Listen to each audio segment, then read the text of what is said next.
What the hell? Damage is likely to mobile homes, roofs, and outbuildings.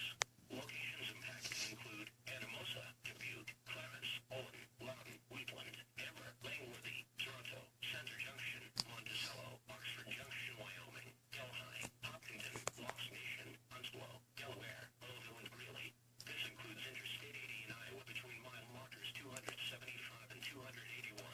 This is a dangerous situation. These storms are producing widespread wind damage. Seek shelter now inside a sturdy structure and stay away from windows.